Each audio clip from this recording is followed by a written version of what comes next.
Algebra 1 Lesson 8 is all about using unit analysis to convert measures.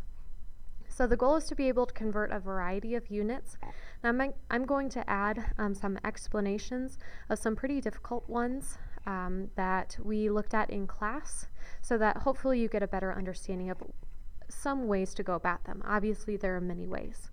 But let's start with some simpler ones, just to talk about our how we go about doing this.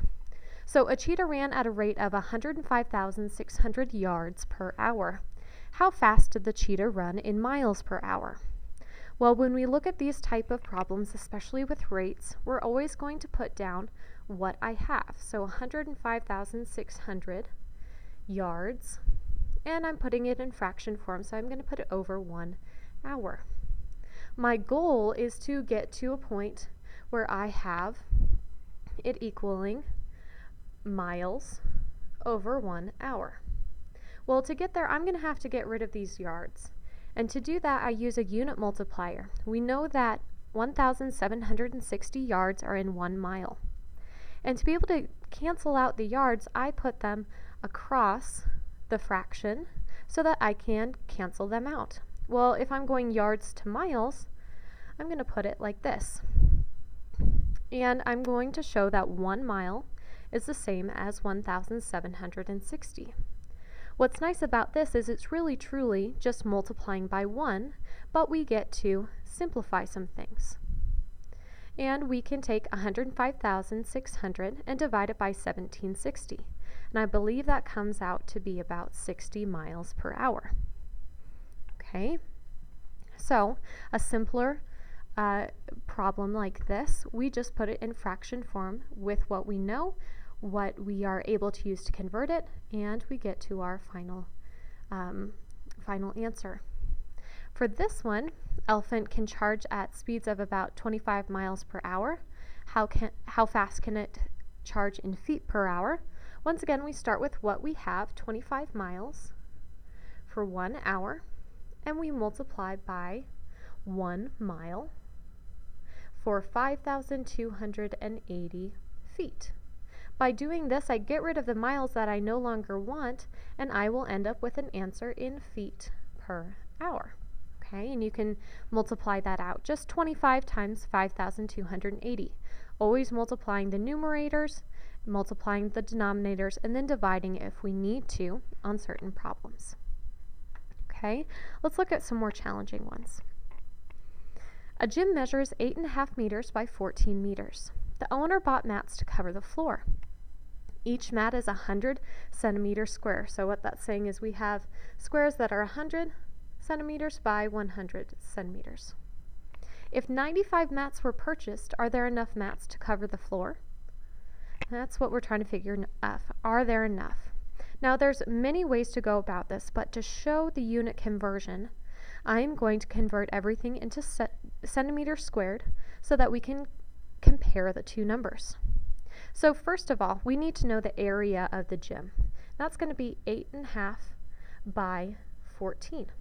That gives us 119 meters squared. Well, let's turn that into centimeters squared by take 119 meters squared over 1, and we're going to multiply it by a unit multiplier to get rid of these meters squared. But all we really know is that we have 100 centimeters for 1 meter. But that's not really going to do the job because meters squared and meters aren't the same thing. But what I can do is do another one, 100 centimeters over 1 meter. That means that I do have meters squared with these two, so I can cancel out my meters squared. And I end up with having an answer in centimeters squared. And that's going to be 1,190,000 centimeters squared. 1,190,000 centimeters squared. So the question is the 95 mats going to be enough? Well, those 95 mats are really just 95 1 meter squared mats. And so we can say we have same thing up here, 95 meters squared over 1 times 100 centimeters over 1 meter, and another 100 centimeters over 1 meter. And when we do that, we see we have 950,000 centimeters squared. Well, if that's the amount of mats, and this is the gym, we can see that we have more space in the gym than we have mats. So the answer is no, we don't have enough mats to cover the floor. Okay, so using those unit conversions to get it into something that we can then compare. Let's try another. A gallon of paint covers 57,600 square inches. Mary wants to paint the solid wall of her hallway with 2 coats. So, the wall is 36 feet long by 10.5 feet tall. Will we have enough with 2 gallons of paint? So, let's look at some numbers here. If we have the area of the wall, we see that 36 times 10.5 gives us that we have 378 feet squared. But because we want 2 coats, really, we have 756 square feet. That's how much we need to cover. Well, let's convert this to inches squared, because that's how we know, because we have gallons of paint in square inches, let's convert our wall space into square inches. So 756 feet squared over 1, that's what we want to convert, divided by 1 foot is the same as 12 inches. But that's not going to be enough. We need another one. We need another 1 foot by 12 inches. So that gets rid of our feet squared, which is our goal, and we just need to multiply 756 times 12 times 12, which gives us 108,864 inches squared. Well, our gallon of paint is 57,600, and thankfully we have 2 of them. So if we take our 57,600 and have 2 of them, that means that we have 115,200 inches squared. So it looks like that 2 gallons of paint is larger than the wall space, so we do have enough paint for the wall. Okay, example number 3. Example number 3. A hose with a flow rate of 41,472 cubic inches per hour is filling up a pool. The volume of the pool is 1,104 cubic feet. How many hours will it take to fill the pool? Well, we need to get these into the same units. So let's take that 41,472 cubic inches and convert it to cubic feet. So then we can see how it compares to the volume of the pool. So to convert it to cubic feet, I'm going to put my inches on the bottom this time and my feet on the top, and I say 1 foot is the same as 12 inches. And I do that not just 2 times, but 3 times to get rid of the cubic inches. All right, so 3 times. By doing that, my inches can go away, and what I would have to do is do 41,472 divided by 12, and then divided by 12, which means that I am going to get 24 cubic feet for, this should have been 1 hour, and over 1 hour, which means that our hose can fill up 24 cubic feet per hour. Well, if we have 1,104 cubic feet in this pool, we are going to divide it by our 24 cubic feet per hour to figure out that it will take 46 hours to fill up the pool. Okay? So basically it'll be like 24 hours or 24 cubic feet in the first hour, 48 after the second hour, and so on. Okay? It'll take 46 hours to fill up the pool. All right, let's keep going.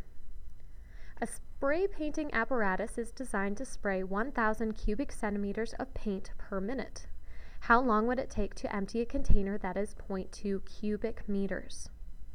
So we are given something in cubic centimeters about this spray painting apparatus, and we know that our bucket is 0.2 cubic meters. Well, let's take that 0.2 cubic meters and convert it into centimeters cubed. So we take our conversions, say, all right, 1 meter is the same as 100 centimeters. And we do that 3 times because we have cubic meters 3 times. So when we get done, we will take, and my meters go away, my meters cubed, and I will have 0.2 times 100 times 100 times 100, which means that I have 200,000 centimeters cubed.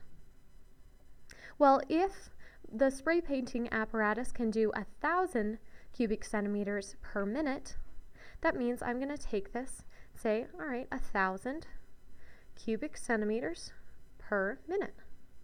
And I am left, once I divide that all, this is going to last me 200 minutes.